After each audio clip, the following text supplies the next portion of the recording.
Bonjour à tous, moi c'est Axe, et la chaîne c'est Audiorial.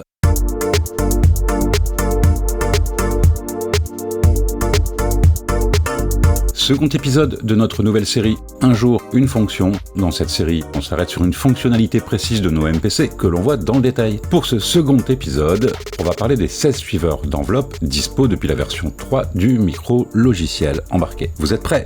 Alors, on y va. Mais avant tout, un grand merci à tous pour les Super Thanks, ainsi qu'aux adhérents à la formule J'aime ce que tu fais. C'est vraiment cool car c'est réinvesti direct dans la chaîne. Merci. Si vous souhaitez participer au développement de la chaîne ou simplement me payer un café pour me remercier, direction le bouton Super Thanks sous chaque vidéo.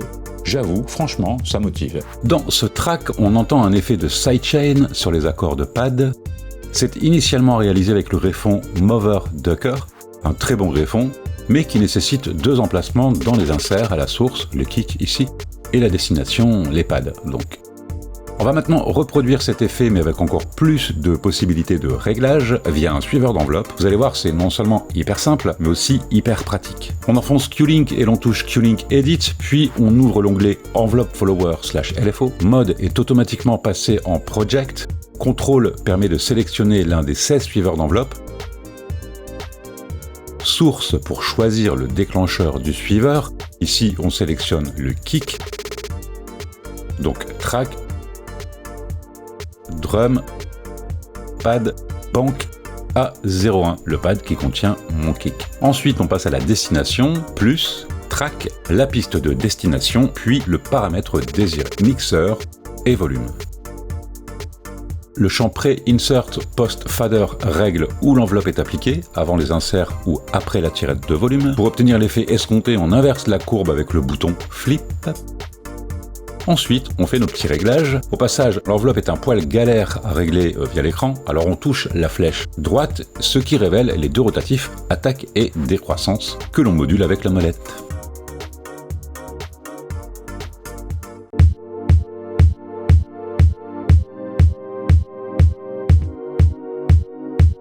On est pas mal là. Gain pour la profondeur de l'effet. Délai applique un retard. Gate contrôle la gate. Hysteria ajuste le niveau auquel la gate se ferme après ouverture. À droite, la flèche dans Parameter Range ouvre les fonctions avancées. Type de courbe, linéaire, logarithmique ou exponentielle. On utilise les rotatifs à côté de ce champ pour définir le pourcentage de contrôle qui sera actif. Toggle ajuste le comportement de la macro, avec off la valeur envoyée et continue.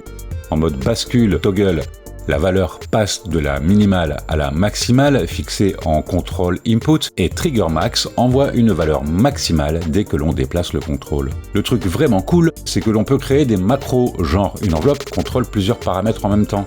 Ajoutons donc une destination, par exemple la piste de synthé basse.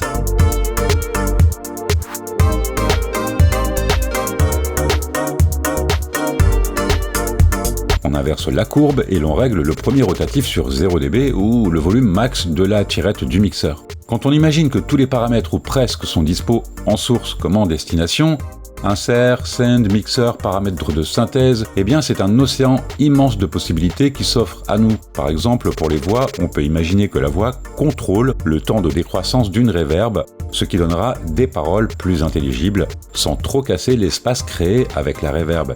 Et c'est juste un exemple, ton imagination est la seule limite.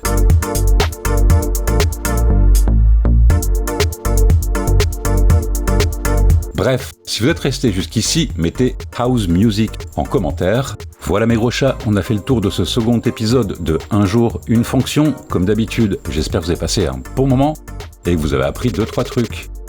Allez, à bientôt.